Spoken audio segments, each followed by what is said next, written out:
Hello and welcome, everyone. For those of you that may just be joining us for the first time this afternoon, my name is Adam Hoffman, and I'm the Vice President of Global Brand and Community here at Singularity University. We're very, very excited to have you here today. I'll spare you the Singularity intro. If you're curious about learning more in between one of these breaks, go visit su.org to learn more about who we are and what we do. So let's get into it. Today, or at least in this session, we've got James Ehrlich, who is an entrepreneur in residence at the Stanford University School of Medicine in the Health and Human Performance Department. As part of the Stanford Flourishing Project, as part of the Stanford Flourishing Project. He's also a faculty member here at Singularity University, a senior fellow at NASA Ames Research Center, and was appointed to the Obama White House Task Force on Regenerative Infrastructure. And so he's going to be talking to us today about the future of safe living in self-reliant neighborhoods. Thanks for joining us. It's an honor to be here, and I hope everybody is out there staying safe and healthy. That's really important, of course. Social distancing, washing hands. I'm sure you've heard a lot about that. I'm sharing the screen with you right now. That is extremely optimistic. It is this concept of a really cost-effective, proven solution for killing viruses. And it is called ozone therapy. And Dr. Robert Rowan has a published peer-reviewed paper on this topic that I really wanted to start my talk about, just because it is a really interesting and hopeful solution, we believe, to eradicating the COVID-19 pandemic. So essentially, ozone therapy oxidizes viruses. Dr. Rowan was in Sierra Leone during the Ebola crisis and cured 5 of 5 patients that he was allowed access to, and without any further complications. Really unheard of kind of thing. Ozone therapy also is been proven to literally destroy bacterial infections. And so there's a paper. I'll be sharing the link where it's published shortly. People can be able to go and learn more about this. And the idea really is to bring this effective treatment to the masses around the world and get us a handle in a very, like I said, cost-effective, safe and proven therapy. So I'm here to talk about today the future of living, and again, talking about optimistic things and where we can find safety, sanctuary, security, coming out of the current situation that we have right now. What I would like to do before I start answering questions about ozone therapy or other things is let me get through this presentation as I've planned it, and then I'm happy to take questions. So right now we have a situation where people are self-isolating, and this has been a sort of an ongoing theme. It's been in major newspapers, magazines, news stories around the world about people being ahead of the curve on this topic. And part of those people being ahead of the curve, for some reason, has been super wealthy people. And so there's been these news stories about these folks creating resiliency for themselves and their families and their friends by investing in the last few years in these kind of refurbished bunkers and missile silos, for instance. So this is a facility. It's a place in Rothenstein, Germany. It's an abandoned Soviet-era weapons depot. It's embedded inside of actually a hill, inside of a mountain, underground. And we take just a very quick, brief tour of what life is like for some of these folks who have invested in living underground with this kind of wealth. And the reason why I bring it up is because you know, you can see here that there's been some planning and some thought process to some where they're thinking things are going to go or things are going. And you can Of course, you can see that these are not the bomb shelters of our parents or grandparents from the 40s or 50s or 60s, but rather, quite palatial spa-like settings, including cocktail lounges and bars, and of course, being well stocked up on the critically important things. And that also includes a 5-year supply of everything that someone could imagine that they need. So it's a lot of, I guess, foie gras and caviar for those folks. In terms of infrastructure, they've really been thinking quite a lot, and it's most of it is current existing petroleum-based kind of military-grade redundancy. But even these kinds of systems really are proven to go wrong, and they can go wrong pretty badly, and that's something that we're preoccupied with. One of the key things that these folks are most afraid of, their greatest existential threat, these wealthy folks, is one thing: us. And so part of their association fee, believe it or not, every month is this militia that will pick them up at a private airstrip, bring them to their bunker or their silo, and protect them, allegedly.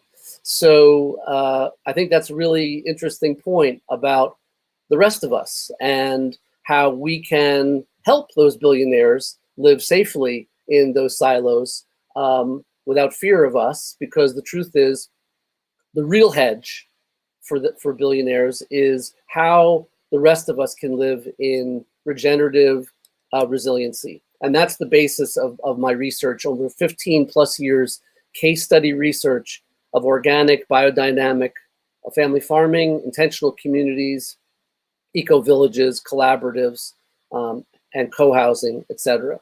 And the truth is that there is a master plan that we have that enables a software stack, essentially, to create the neighborhoods of the future around clean food, clean water, clean energy, and circular waste to resource systems.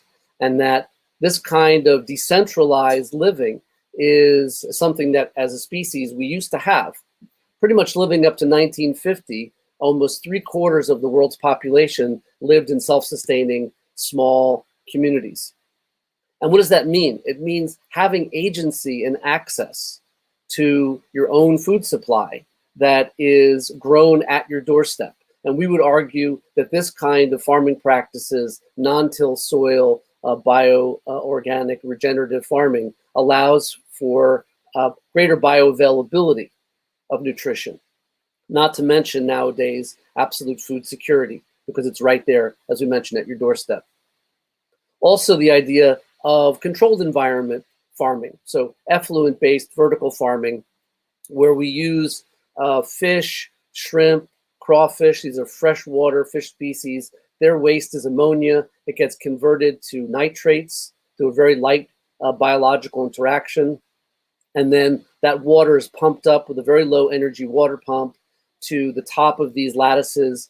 The plants dangle in this roots, effluent rich, nutrient rich water. And then the water comes back down to the fish tanks. We've been able to save almost, I would say, 80% water in farming like this, with almost 1/3 increase in effective yield.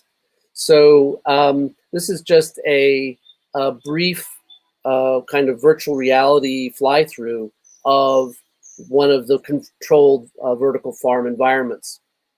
And one of the key things that we've been researching over the last few years at Stanford is how can we continually feed the fish, feed the chickens, and use food and animal waste to do that. So we use aquatic red worms, we use black soldier fly larvae. Both of these creatures are fantastic nutritional inputs for the chickens and the fish, but they eat their own weight every day in food and animal waste. And what's quite remarkable about this whole process is that their externality, their output, their waste is nutrient-rich topsoil. that's microbe filled. Now, this is absolute gold. It's one of the things on planet Earth right now that we need more than ever, which is to look at how we can restore ecosystems in such a way that they can provide abundant, flourishing surplus to everybody on planet Earth. So imagine this idea that you can look at, even at brownfield or grayfield locations, and see those communities be restored. That's part of our metabolic integration. So basically, previous neighborhood developments focused on separate food, water, energy, waste systems, siloed systems. So for the first time, we actually have a platform using software, our village operating system software, that will allow for these kinds of previously siloed neighborhood infrastructure pieces to not only know about each other, but to learn from each other and autonomously improve. And that to us is really the future of robotics and artificial intelligence and machine learning, that it can be brought forward to exponential purposes that support and benefit people living in communities. So that's the basis of our Regenerative Village Simulator software, which is then coupled with our village operating system software that actually runs these communities. And we use this really as a method going forward to master plan and digitally twin to manage these kinds of communities around the world. And imagine from a Buckminster Fuller perspective or an Elon Musk perspective, how neighborhoods in similar climate zones can communicate with each other and autonomously improve. And that really, for us, is the future of living in a border-free data software technology era. And really, it's not Star Trek. It's not a holodeck.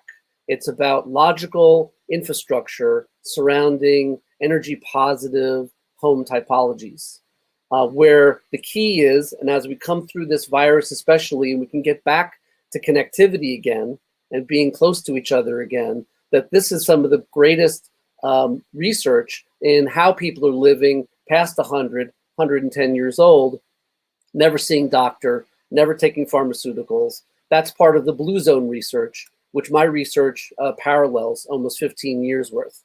But also that we can be reimagining open spaces, especially in peri-urban and rural areas, for celebration of seasonality. We can get to a place where Mother Earth is meeting us halfway, where we can help her, she's going to help us for the long term.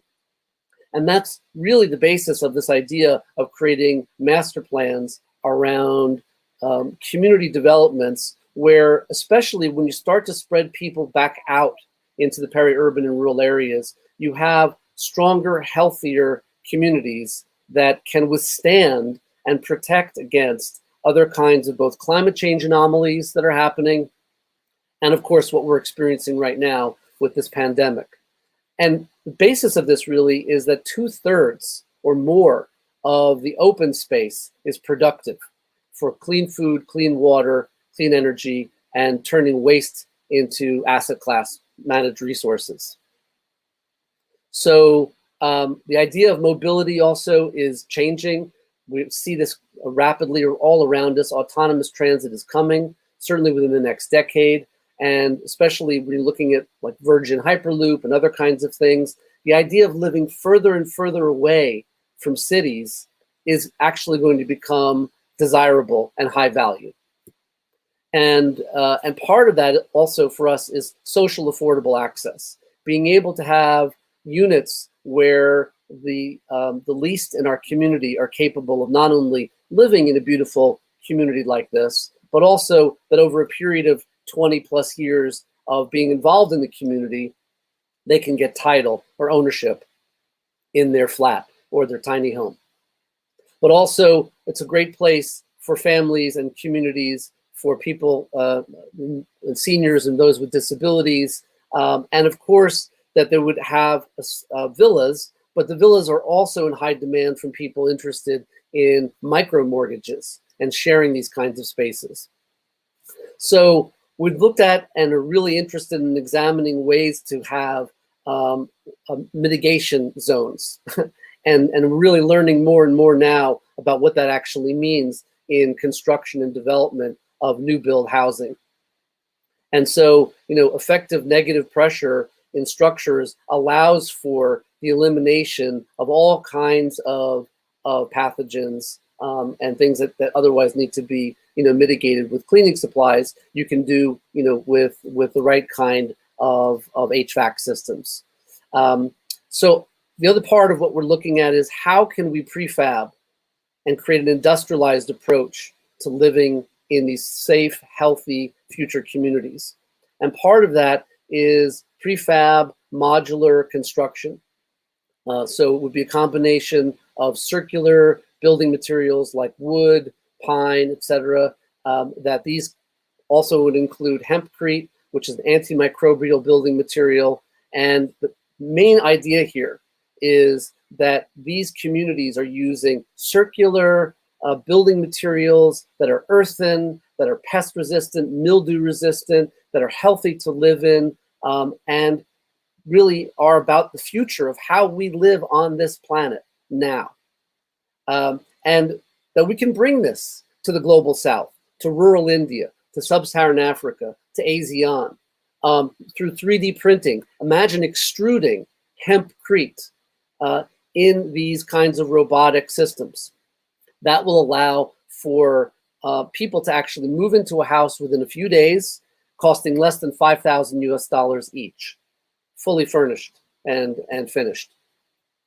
So we have looked at urban resiliency.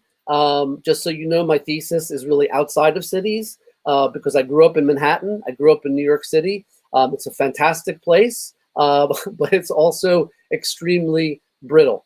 And I think now more than ever, people are beginning to rethink very carefully about their ideas of living in megacities, especially coastal megacities.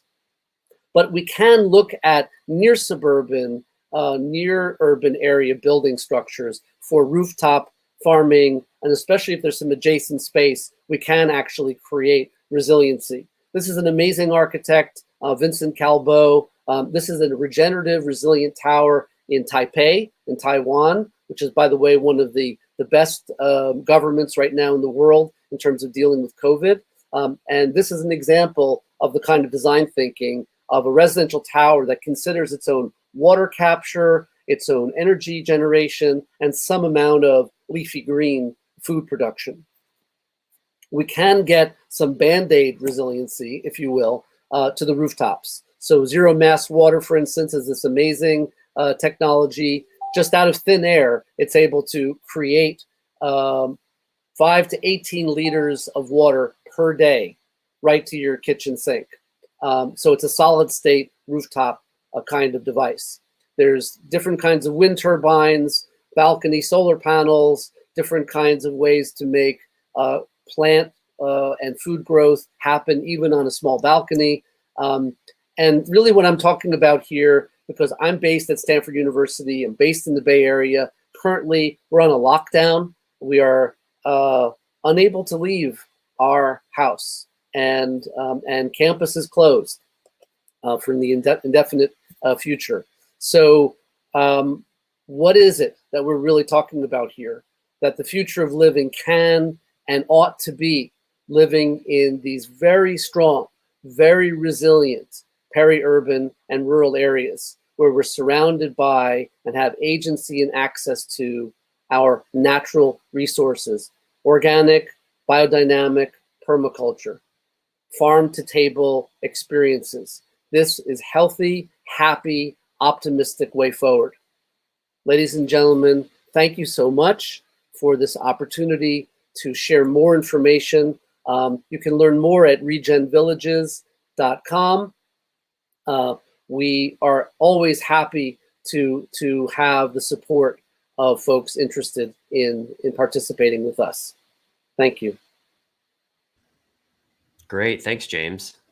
You've certainly inspired a lot of people and lots of questions about where these things are, how they exist, how do they get involved. So we will go to questions here as soon as I swap this out. Yeah, I saw a lot of questions on the side, and it's not that I was ignoring them. I just I'm really quite passionate about getting this message out, that we have this opportunity right now to really hit the reset button and really think about how we want to live going forward. And it's all about optimism. It really is. So I hope people can forgive me for the first few slides about how the 1% are living, and it's nothing against them at all. Absolutely. God bless them for having the foresight to be ahead of the curve like this. I'm preoccupied and concerned with the rest of us. Yeah, no, I mean, I think that the way that you ended up framing that was really helpful. Is like, you're contrasting billionaires with the billions, which is definitely a question right now. Talk a little bit about where do some of these villages exist? Like, if somebody wanted to go visit one, can they do that? Well, we're in the process right now of raising funds to build the first pilot community. So we've been stuck in between as a software company and a real estate development company as a Stanford University spinoff that I founded in 2016. We were prescient in the fact that we created an EU holding company, but there's plenty of opportunities for us to build this in the US and Canada, all around the world, really. There are examples of highly functional eco-villages, Fiendhorn in northern Scotland. There's Oroville in southern India, about 100 kilometers south of Chennai, and they're low-tech solutions, which is great, but they work. They're functional. Yeah, so cool. So you guys are trying to build the first one. I see somebody has posted a link in here, so if you're interested in learning more, definitely go and check that out. When it comes to what we're dealing with today and how you've got San Francisco and basically the entire peninsula on lockdown, is that something that you think would change if more resilient villages like these existed? There's no doubt. Really, what it comes down to is that when you have everything you pretty much need at the neighborhood scale, at your doorstep, then the fear and the anxiety of having to run to the supermarket is removed, because you know that those pieces are there for you. Number one. Number two, because people are living less stressful lives, their immune systems are boosted. And living in community where people care about each other and surrounded, in those kinds of spaces, actually is the basis of the blue zone research, where people are living very long, happy longevity.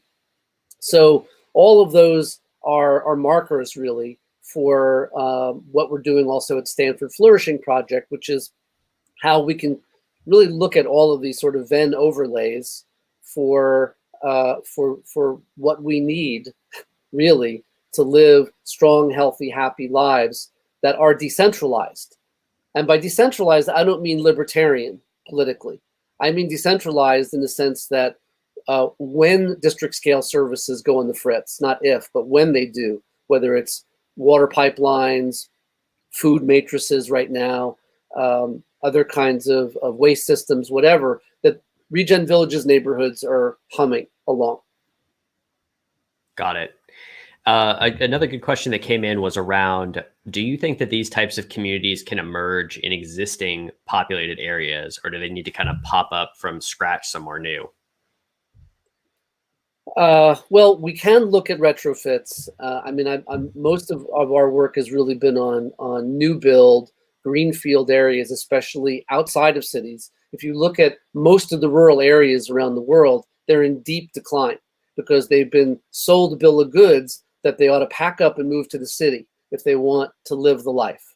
And the truth is, I think most anyone or everyone would agree at this point, is that the cities have continually not delivered on the promise of that kind of lifestyle. And moreover, you have these concentric rings of poverty around most megacities. And there's such an imbalance and economic inequality, which can absolutely lead to disaster.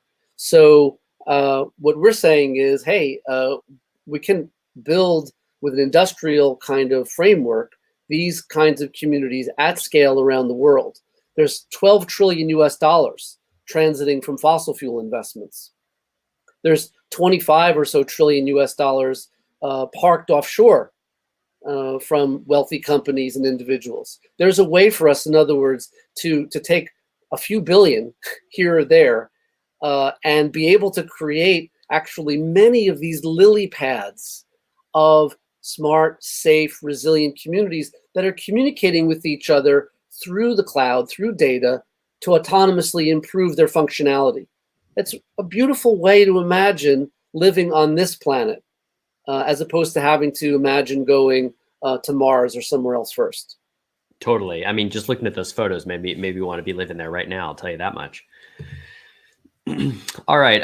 Next up, people would like to know, what is the best way to start doing some of this at home? Especially if you live in a highly populated area like a condo or an apartment in New York, London, Tokyo, etc. I just provided my email address, by the way. If people want to reach out to me. I can also provide my Stanford email address too. There are solutions, as I mentioned, I showed in the presentation. There are some rooftop solutions for water capture. There are wind turbines, small wind turbines that you can put on your apartment roof and provide some cabling to your balcony apartment. There's opportunities to grow some healthy, nutritious things, even in your windowsill. There's a bunch of interesting appliances. IKEA has some home appliances. Others have some kind of small aquaponic systems. Most of this, to be honest, is leafy greens and microgreens, maybe some tomatoes and strawberries and things. Not quite enough for the full menu that we're planning. Robust, full kind of dietary, nutritional needs. Just so you know, Regen Villages was really born out of me being a foodie. I traveled around the world for quite a long time, filming these case studies of these organic family farms, which then led to a public television cooking show. And so trying to imagine building beautiful neighborhoods around life-affirming, beautiful recipes. And that's really what we've come from. Oh, got it. I did not know that. I think that the next thing that I see coming up here is talking about implementing this at scale. And I think really what's under this is, do you see these types of villages replacing cities or acting as supplements to cities? It's a complete supplement to a city. Look, I grew up in Manhattan, and I can see the comment there with healthy skepticism, and I'm always grateful for those comments, because it's one of the biggest points we get is that sustainability by proximity and density makes the most sense. But I think now we can all agree with what's going on with COVID, that that's not necessarily the best solution for 25, 35 million people to be crammed into one city location. So we're not talking about taking Mumbai from 37 million people down to 5 million people. We are talking about maybe preventing Mumbai going to 50 million people. And that's really the cause celeb here, is that there's so many open space, rural, peri-urban areas that are in need for rejuvenation, for new kinds of economic models. And people are going to start shifting in any case from work and job mentality and economics into what I'm calling some more self-worth, right? Because that's the new technological age that we're going to be living in. So living as a supplement to the big cities, from our perspective, is more and more of these villages that we can create, the more safety and resiliency and tranquility it will bring. It will lower burdens on healthcare systems. It will lower burdens on rural areas, on governments, small, mid, and national. Yeah. I think the other thing that's worth pointing out here is that, and I say this is more as a check with you, is that you're not suggesting that some of the things that people have mentioned around the current way that people live rurally, with having to drive further and you're burning materials and what have you. You're not saying that that is better. You're saying that this is essentially an entirely new model, not promoting the current rural lifestyle or format. Well, I just had a wonderful conversation with the folks from Virgin Hyperloop last week. They're doing a nice article about regen villages. And what's really interesting is that this is a kind of technology, exponential technology, that can reinvent rural areas that don't require getting in a car and driving distances, but that can actually be wherever those stops are along the way. If you start to imagine these beautiful regenerative communities being built, then all of a sudden your access to a metropolitan area for cultural reasons, let's say, or educational reasons or whatever, is a few minutes by Hyperloop or by a drone taxi or other kinds of electric vehicles. So we're all about the neighborhood connectivity, car-free environments that are, at least on the periphery, two-way EV charging and battery storage. But for the most part, that more and more people are going to take this experience of living in isolation in this moment, hopefully, into a new world era where living further from cities becomes really appealing and really healthy and really just something that's just fulfilling on so many levels. And that's really where, I've been waving this flag for quite a long time. And many people 6 years ago, and sort of counting down less and less, but thought that I was certifiably crazy, including colleagues, at Stanford and other places, because who wants to leave the city? The city has everything. And I kept saying, well, as some things are going to start happening, there's going to be climate change anomalies. I certainly wasn't anticipating this in this moment to be on lockdown. But there's been questions about the ozone therapy. If people email me, I'm happy to share the link to Dr. Rowan's published work. It's quite phenomenal.